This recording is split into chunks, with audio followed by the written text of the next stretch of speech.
iPhone කියලා පිළිගන්න ඕගොල්ලෝ හැමදේනම කාලෙකින් YouTube එකට වීඩියෝ එකක් දාන්න හම්බුනේත් නැහැ. අද මම ඔයගලන්ට පෙන්වන්න හදන්නේ ගෙදරදී දාමු කොහොමද ඔයාගේ iPhone එක ඩිස්ප්ලේ ගියපු iPhone එක ඩිස්ප්ලේ එක රීප්ලේස් කරගන්න කියලා. ඉතින් මේක iPhone 8 එකක්. කියලා ඉතින් මේ වැඩේ කරගන්න ඔයාට අවශ්‍ය වෙනවා hot gun එකක්. ඉතින් ඔයාට hot gun එකක් නැත්නම් ඔයාට පුළුවන් කොණ්ඩේ වේලන hair dryer එකක් ගන්න. ඒ වගේම ඔයාලට tools කීපයක් අවශ්‍ය වෙනවා. ඉතින් මේ tools ටික ඔයාලා ඩිස්ප්ලේ එකත් එක්කම ඕඩර් කරන්නත් පුළුවන්. එහෙම නැත්නම් වෙනම tools ටික විතරක් ගන්නත් පුළුවන්. හරි ලස්සන පෙට්ටිය එක පැක් කරලා tools ටිකත් එක්කම ඩිස්ප්ලේ එක මේ දෙන්නේ මේකේ තියෙන ඉන්ක්ලූඩ් තියෙන දේවල් අපි අරලා බලමු මොනවද මේකේ තියෙන්නේ කියලා මුලින්මම. රයිට් මේකේ තියෙනවා ඔයාට මම හිතන්නේ ඔයාට අවශ්‍ය කරන සියලුම දේවල් මේක ඇතුලේ තියෙනවා. ඒක නිසා අපිට අමතර වෙන මොකුත් අවශ්‍ය වෙන එකක් නෑ මේ ඩිස්ප්ලේ එක රීප්ලේස් කරගන්න. මේකේ තියෙන ස්ක්‍රීන් කාඩ් එකක්. ඒ වගේම දැන් මේකේ තියෙනවා තව ස්ක්‍රීන් එක ගලව ගන්න අවශ්‍ය දේවල් tools ටිකක්. ඉතින් ඇත්තටම iPhone 8 එකේ එන්නේ ඩිස්ප්ලේ එක සම්පූර්ණයෙන්ම සීල් කරලා එන්නේ වතුර යන්නේ නැති වෙන්න. ඉතින් ඒක නිසා තමයි hot gun එකක් අවශ්‍ය වෙන්නේ ඒ රබර් එක ගලව ගන්න. කොහොම වුණත් මේ ස්ක්‍රීන් එක රීප්ලේස් කරාට පස්සේ වතුර යන එක ගැන වගකීමක් නැහැ. මේ තින්නේ ඩිස්ප්ලේ එක මම ඕඩර් කරපු. එතකොට මේ පැත්තේ තියෙනවා තව මැනුවල් එකක් තියෙනවා. ඒ බලමු මොකක්ද කියලා මෙතන තියෙන්නේ. මේක ඇවිල්ලා මේකේ තියෙන මැග්නට් පෑඩ් එකක්. ඔයාට පුළුවන් ඔයා ගලවන ඇන ටික මේකෙන් තියන්න. එතකොට ඇන ටික එහෙට මෙහෙට විසික් වෙන්නේ නැහැ.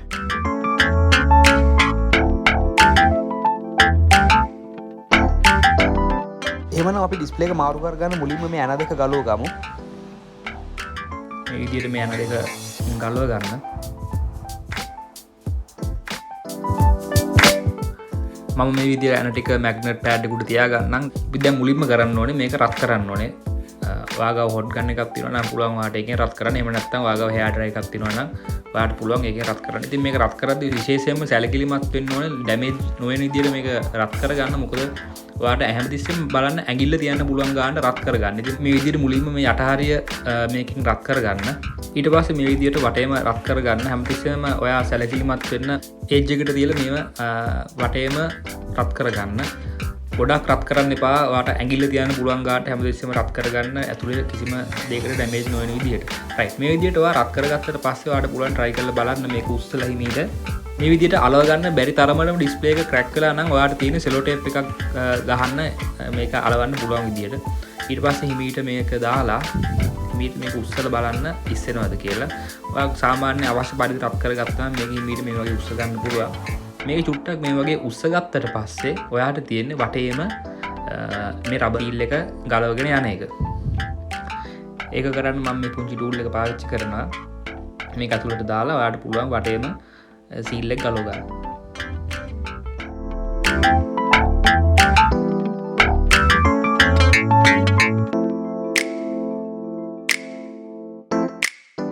හැමතිස්සෙම මේ වැඩේ කරද්දී ඔයා සැලකිලිමත් වෙන්න. අතේ බර ඔක්කොම දාලා හයියෙන් මේක උස්සන්න එපා. මේක හරි බොහොම හිමීට කරන්න ඕන වැඩක්. ඔයා කලබල වෙන්නේ නැතුව මේක හිමීට මේ විදිහට මේක ගලව ගන්න ඕනේ. ඒ හැරෙන්න එහෙම නැතුව ඔයා මේක හයියෙන් ඇද්දලා වුණොත් මේක කැඩෙන්න පුළුවන්. ඩිස්ප්ලේ එක රිබන් එක ඔක්කොම කඩලා යන්න පුළුවන්. ඒ නිසා මේ කලබල වෙන්නේ නැතුව බොහොම හිමීට පරිස්සමෙන් මේ වැඩේ කරගන්න. ගලවන්න ගොඩක් අමාරු. හැම තැනකදීම ඔයා කීප වතාවක් වුණත් hot gun එකේ රත් කරගන්න. මේ විදිහට ගලව ගත්තට පස්සේ මේ තියෙන රබර් සීල් එක සම්පූර්ණයෙන්ම ගලවලා ඉවත් කරගන්න ඕනේ. සම්පූර්ණයෙන්ම පිරිසුදු කරගන්න ඕනේ කිසිම රබර් කෑල්ලක් ඇතුළේ නැති වෙන විදිහට. මේ විදිහට ෆෝන් එක ඔයා ඩිස්ප්ලේ එක ගලව ගන්න. ඔයා මතක තියාගන්න පවර් ස්විච් එක තියෙන පැත්තට තමයි ඔයා මෙහෙම ගලව ගන්න ඕනේ. මොකද රිබන් හයි වෙලා තින්නේ මේ පැත්ත නිසා. ඔයාට මේක ගලවද්දි හිමීට කරද්දි ඔයාට මේක පේනවා ගලවන්න ඕන පැත්ත මොකක්ද කියලා විශේෂයෙන්ම මේක දැනගෙන ඉන්න ඕනේ නැහැ. දැන් ඔයාට මේ පේන විදිහට මේ බැටරි ආසන්නයේ තියෙන මේ ප්ලේට් එක ගලවලා ඉවත් කරගන්න. මේ විදිහට ස්ක්‍රූ වලින් ඒක ගලවලා ඉවත් කරගන්න. ඒ වගේම ඔයා මතක තියාගන්න මේ ගලවන හැම ස්ක්‍රූ එකක්ම හැම ඇණයක්ම පිළිවෙලට තියාගන්න. මොකද මේකේ ඇන එක එක තැන් වලට එන එක එක සයිස් විදිහට නිසා. ඒක හැමතිස්සෙම මතක තියාගන්න. තියද්දි හැමතිස්සෙම ඇන පිළිවෙලට තියාගන්න. ආයෙ හයි කරද්දි නැත්තම් ඔයාට පැටලෙයි.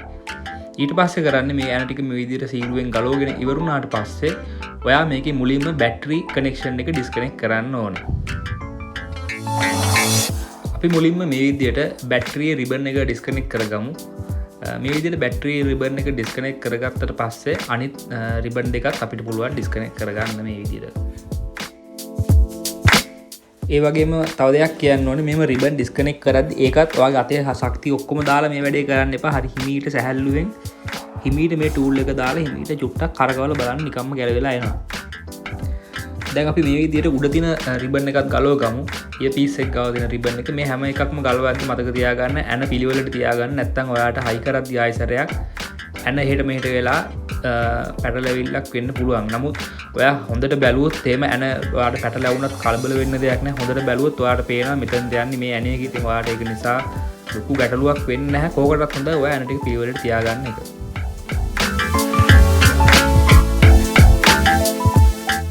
හරි දැන් අපි මේ විදිහට මදර්බෝඩ් එකයි ඩිස්ප්ලේ එකයි වෙන් කරගත්තා. දැන් අපිට කරන්න තියෙන්නේ අවශ්‍ය දේවල්. ඒ කියන්නේ කැමරාව, ඉයර්පීස් එක, හෝම් බටන් එක.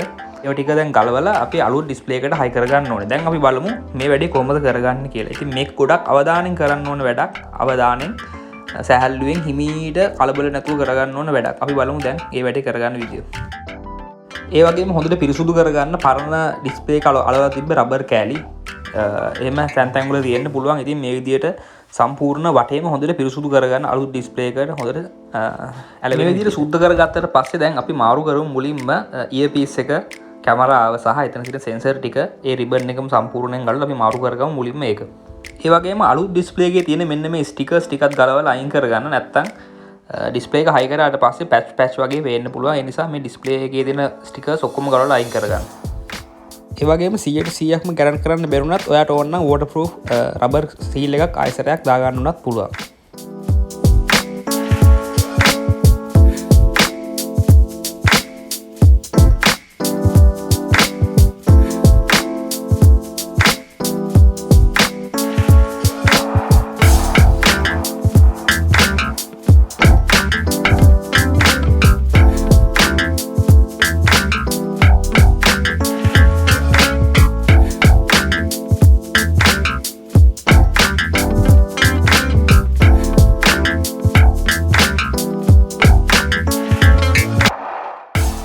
ඒ වගේම මතක තියාගන්න කැමරාව ගලවද්දි කැමරාව ලෙන්ස් එක අල්ලන්න එපා ඇඟිල්ලෙන්. මොකද එහෙම වුණොත් එම් ඔයා හයි කරාට පස්සේ බොඳ වෙන්න පුළුවන් ඔයා ගහන ෆොටෝස් එක. මේක නිසා ඒ ගැන පොඩ්ඩක් සැලකිලිමත් වෙන්න. මෙතන ගලවද්දි කලබල වෙන්න එපා. මුලින්ම ඉයර්පීස් එක අරගන්න.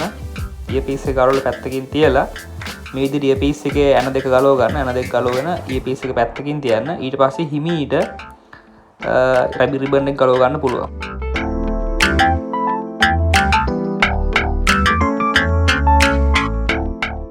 ඉතින් මෙතන ඩබල් ටේප් එකකින් වගේ අලවලා මේවා එන නිසා ඔයාට ආයෙසරයක් මේක රබ් කරගන්න වෙනවා. ඒ වගේම හොඳට රබ් කරගන්න හොඳට ගෑන්නේ ඩැමේජ් වෙන්නේ නැති ගානට ඇඟිල්ලෙන් අල්ලන්න පුළුවන් ගානට මම හැමතිස්සෙම කිව්වා වගේ රබ් කරගෙන ඊට පස්සේ ඔයාට පුළුවන් හිමීට පරිස්සමෙන් මේක ගලව ගන්න.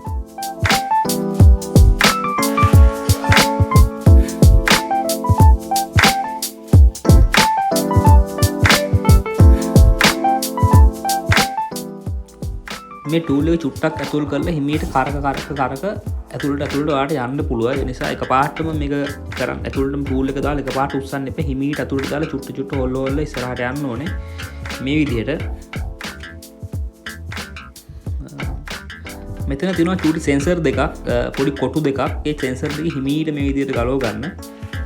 මේ තියෙන්නේ ක්ලෝස් අප් එකක්, ෆොටෝ එකක් ගත්තු එකක්. ඔයාලට මෙතන පේනවා මේ රත්තරන් පාට බෝල 3ක් බෝල 4ක් තියෙනවා. ඒක එතනට තමයි ඉයර්පීස් එක සෙට් වෙන්නේ.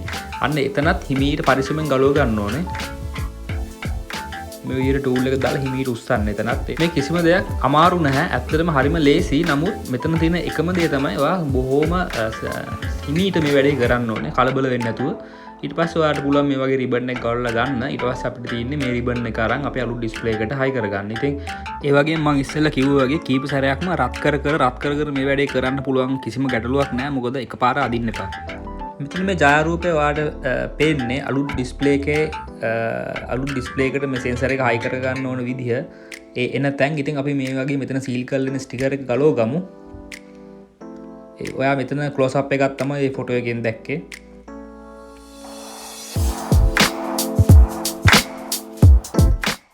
අපි දැන් මේ රිබන් එක හයි කරගමු. ඔයාට මතකද ඔයා මුලින් අන්තිමටම ගැලවුවේ කොයි පාර්ට් එකද කියලා මේ රිබන් එකේ? අන්න ඒ පාර්ට් එක තමයි අපි මුලින්ම හයි කරගන්න ඕනේ. ඒ කියන්නේ ඔයා අන්තිමටම ගැලවුවේ රත්තරන් පාට ඩොට් 4ක් තියෙනවා කිව්වේ තැන. ඒ කියන්නේ ඉයර්පීස් එක සම්බන්ධ වෙන තැන. එතන ඔයාට පුළුවන් හිමීට මේ වගේ අලව ගන්න. මේ විදිහට කිව්වට ඔයා තනියම මේ වැඩේ කරන වෙලාවට ඔයාට පැහැදිලිව පේන්නේ ඒ පාර්ට් එක එතන හයි කරද්දි එතන පහසුවෙන්ම කරගන්න පුළුවන්. ලොකු අමාරුවක් නෑ. ඔයාට එතන තනියම වැඩේ කරද්දි ඔයාට පේනවා. මොකද මට මෙතන ක්ලෝස් අප් එකක් ගන්න විදියක් නෑ. මගේ අත් දෙකෙන්ම වැඩේ කරන නිසා මේ විදිහට අපි මුලින්ම එතන හයි කරගමු.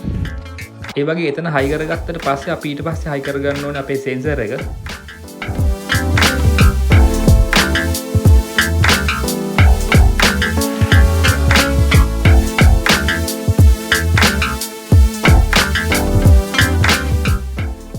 මේ සෙන්සර් එක හයි කරන තැනත් ඔයාලට පැටලෙන්නේ නැහැ. මොකද හේතුව එතන පොඩි කොටු ඇතුළට බස්සන්න පුළුවන් කොටු කැලි දෙකක් තියෙනවා. සෙන්සර් එකේ ඇතුළට බස්සන්න ඕනේ හිමීට කලබල නැතුව හිමීට මේ වගේ තද කරන්නේ නැතුව ලස්සනට මේ වගේ එක බස්ස ගන්න ඇතුළට.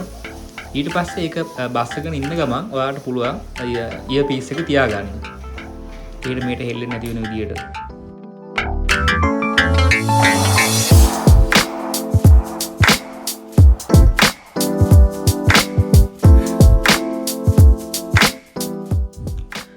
ඊට පස්සේ ඔයා මේ වගේ උස්සලා අරන් බලන්න හොඳ පැහැදිලිවම සම්බන්ධ වෙලා තියෙනවද එහෙට මේට ඉස්සිලා නැතුව ලස්සනට හිරට තියෙනවා නම් එතන කිසිම ප්‍රශ්නයක් වෙන්නේ නැහැ. ඊට පස්සේ අපිට කරන්න දෙන්නේ කැමරාව ඒක අදාළ තැනට දාගෙන මෙන්න මේ විදියට මෙන්න මේ ගාඩ් එක නැවත වතාවක් හයි කර ගන්න ඕනේ අපි. ඊට පස්සේ මෙතන වැඩේ ඉවරයි. ඒකත් මතක තියාගන්න මම මුලින් කිව්ව විදිහට ඇන එහෙට මෙහෙට මාරු කරගන්න නැතුව ඔයා මේ වැඩේ කරගන්න ඕනේ. මොකද සමහර ඇන උසයි සහ සමහර ඇන කොටයි. ඉතින් මේකත් මේ විදිහට ඔයා ගානට ඇන ටික දාගෙන හයි කරගන්න.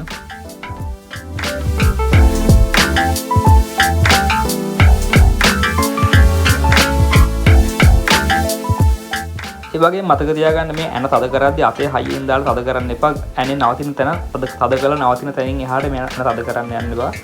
අපි දැන් අනිත් ඩිස්ප්ලේ එකේ තියෙන පරණ ඩිස්ප්ලේ එකේ තියෙන හෝම් බටන් එක ගලවලා අලුත් ඩිස්ප්ලේ එකට හයි කරගමු. ඉතින් මේ හෝම් බටන් එක ගලවද්දි මෙතන බොහොම පරිස්සමෙන් කරන්න ඕන වැඩක් තියෙන්නේ. මොකද හෝම් බටන් එකේ ළඟ තියෙන මේ හෝම් බටන් එක සෙට් කරලා තියෙන රිබන් එක ඔයාට බැලු බැලමුට පේන්නේ නැහැ කොහොමද හයි වෙලා තියෙන්නේ කියලා. මම ඔයාට ඒක පෙන්නන්නම් කොහොමද ගලවන්නේ කියලා. ඉතින් මේ හැම රිබන් එකක්ම ගලවද්දි සහ හයි කරද්දි බොහොම පරිස්සමෙන් සීරුවට කරන්න ඕනේ. කලබල වෙන්නේ නැතුව. විශේෂයෙන්ම කැමරාව සෙට් වෙලා තියෙන රිබන් එක වගේ තැන්. මොකද කැමරාවේ ෆෝල්ට් එකක් ආවොත් එimhe iPhone 8 එක ගොඩක් වෙලාට බූට් වෙන්නේ නැහැ. iPhone screen එකේ logo එක වැටලා තියලා එතනින් එහාට iPhone එක යන්නේ නැහැ. ඒ වගේ දේවල් තියෙනවා. අපි ඉස්සෙල්ලා ගලවගත්ත විදිහටම මේ පැකට් එකත් ගලවගමු. ඒක ගලවගද්දිත් ඇන පිළිවෙලට තියාගන්න. මොකද එතනත් ඇන සයිස් එක වෙනස් නිසා හැමතිස්සෙම මතක තියාගන්න මේ වැඩේ.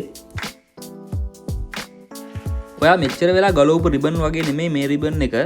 මොකද මේ රිබන් එක ඔයාට ගලවද්දි බොහොම පරිස්සමෙන් ගලවන්න ඕනේ. මොකද ඔයාට පේන්නේ නැහැ අනිත් ඩිස්ප්ලේ එක ඇතුලෙන් ඇවිල්ලා තියෙන රිබන් එකයි හෝම් බටන් එකේ රිබන් එකයි සම්බන්ධ වෙන තැන ඔයාට හරියට හොයාගන්න අමාරුයි. ඒක නිසා මෙතන බොහොම පරිස්සමෙන් සීරුවට කරන්න ඕනේ. ඔයාට පේන පොඩි ස්පොන්ජ් එකක් වගේ තියෙනවා. ඒ ස්පොන්ජ් එකට යටින් හිමීට ටූල් එකක් තියලා උඩ රිබන් එක උස්සන්න. ඉතින් ඇත්තටම අමාරු වැඩක් නෙමෙයි. නමුත් බොහොම පරිස්සමෙන් කරන්න ඕන වැඩක්. ඔයාලට පේනවා දැන් මම ගැලෙව්ව එක. මේ විදිහට තමයි ගලව ගන්න. මේ විදිහට ගලව ගත්තට පස්සේ අපිට ආයතරයක් මේක රත් කරගන්න වෙනවා. ඔයාගේ හොට් ගන් එකකින් හරි හෙයාර් ඩ්‍රයර් එකකින් හරි රත් කරගෙන මේ රිබන් එක හිමීට සීරුවෙන් ගලව ගන්න ඕනේ.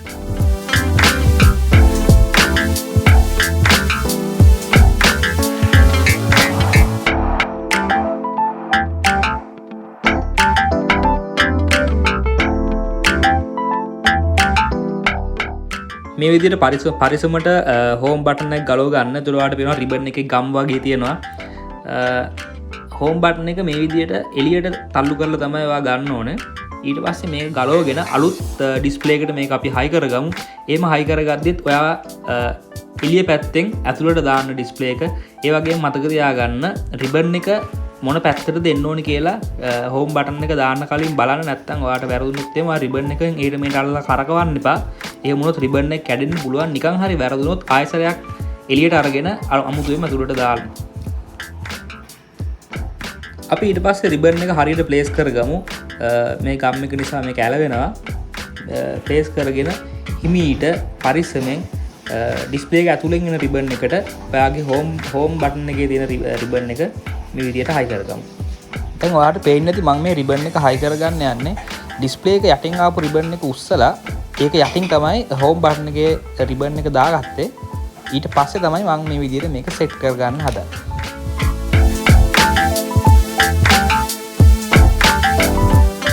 මේක මේ විදිහට කනෙක්ට් කරද්දී ඔයාගේ අතට තේරෙනවා මේක හරියට සෙට් වුණා නම් ඔයාගේ අතට දැනෙනවා පොඩි සද්දෙකුත් එක්ක මේක සෙට් වුණා කියලා සද්දයක් නැතත් ඔයාට මේක අතට ෆීල් වෙනවා කොහොමද මේක ඇතුළට හරියටම ගියාද කියලා. අපි මේ විදිහට නැවත වතාවක් මේ ටික හයි කරගමු තිබ්බ විදිහටම. ඇත්තටම මේක ලොකු අමාරු වැඩක් නෙමෙයි බොහොම ඕන කෙනෙකුට කරන්න පුළුවන් ගෙදර ඉඳන් ගැහණු පිරිමි ભેදයකින් තොරව එකම දේ අවශ්‍ය වෙන්නේ කලබල වෙන්නේ නැතුව හිමීට පරිස්සමෙන් කරන්න ඕන වැඩක් එච්චරයි. ඒ අරෙන ලොකු අමාරුවක් නැහැ. ඉතින් සාමාන්‍යයෙන් මං හිතන්නේ ඩිස්ප්ලේ එකක් මේකට දාන්න යුරෝ 150 200ක් යනවා. හදන තැනකට දීලා දැම්මොත් එහෙම. ඉතින් ඔයාට මේ වැඩේට යන්නේ ඩිස්ප්ලේ එකට යන ගාණ විතරයි. ඩිස්ප්ලේ එකක් මං හිතන්නේ යුරෝ 25 ඉඳන් වගේ ඔයාට ගන්න පුළුවන් iPhone 8 එකට නම්.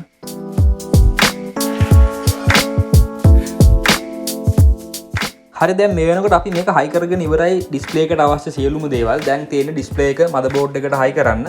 ඉතින් ඊට කලින් මම පොඩ්ඩක් ආයෙසරයක් ක්ලීන් කරගන්නම් රබර් එක ඉතුරු වෙලා තිනවද කියලා. ඒ ටික හරියටම සුද්ධ කරගත්තට පස්සේ අපිට පුළුවන් මේක හයි කරගෙන මේ වැඩේ ඉවර කරන්න. අපි දැන් පිළිවෙලට මේ රිබන් එක මදර්බෝඩ් එකට සෙට් කරගමු. මම මුලින්ම ඉයර්පීස් එකත් එක්ක කැමරාව ඒ රිබන් එක සෙට් කරගන්නම්. මේ විදිහට කලබල නැතුව මම හැමතිස්සෙම කියනවා වගේ බොහොම පරිස්සමෙන් මේක රිබන් එක සෙට් කරගන්න. ඊට පස්සේ ඔයාලට පුළුවන් අනිත් රිබන් දෙක සෙට් කරගන්න. අන්තිමටම තමයි අපි බැටරි රිබන් එක කනෙක්ට් කරන්නේ.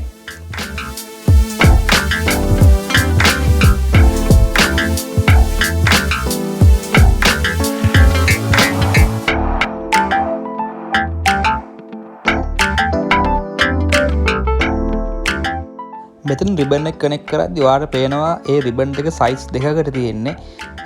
එකක් කුඩා සහ ඊට වඩා ටිකක් විශාලව තමයි අනිත් රිබන් එක දෙන්නේ. ඉතින් මුලින්ම කුඩා රිබන් එක සහ ඊට පස්සේ ඊට උඩින් එන රිබන් එක සෙට් කරගන්න. ඔයා ගලවපු විදිහටම කොයිම වෙලාවක්වත් හයියෙන් තද කරන්න එපා. හිමීට හරියට බලලා තියලා ඇඟිල්ලෙන් හරි ඔයාගේ ටූල් එකෙන් හරි හිමීට තද කරන්න.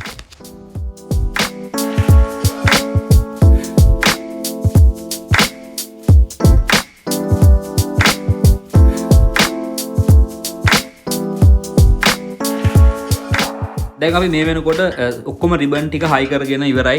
සම්පූර්ණයෙන්ම මදර්බෝඩ් එකට ඩිස්ප්ලේ එක හයි කරගෙන ඉවරයි සහ ඩිස්ප්ලේ එකේ සියලුම පාර්ට්ස් හයි කරගෙන ඉවරයි. ඉතින් ඔයාලට පුළුවන් මේක මේ විදිහට හයි කරන්න කලින් ෆෝන් එක ඕන් කරලා බලන්න කැමරා වැඩ කරනවද ඔක්කොම වැඩ කරනවද කියලා. ඉතින් මම එහෙම කරන්න යන්නේ නැහැ. මොකද මට 100%ක්ම ෂුවර් හොඳටම මේක වැඩේ කරා කියලා. ඩිස්ප්ලේ එක හයි කරන්නේ ඩිස්ප්ලේ එක මුලින්ම උඩ පැත්ත ඇතුළට දාලා උඩ ඉඳන් පල්ලෙහාට හිමීට තද කරගෙන ඇවිල්ලා ඇන දෙක තද කරන්න. මේ ඩිස්ප්ලේ එකත් එක්ක මට ස්ක්‍රීන් ගාඩ් එකකුත් ඇවිල්ලා තියෙනවා. ඉතින් මම ඒකත් හයි කරගන්නවා. ඒක මේ විදිහට හයි කරගන්න පුළුවන්. ඉතින් ඔයගොල්ලෝ දන්නවා ඒක කොහොමද කරන්න කියලා.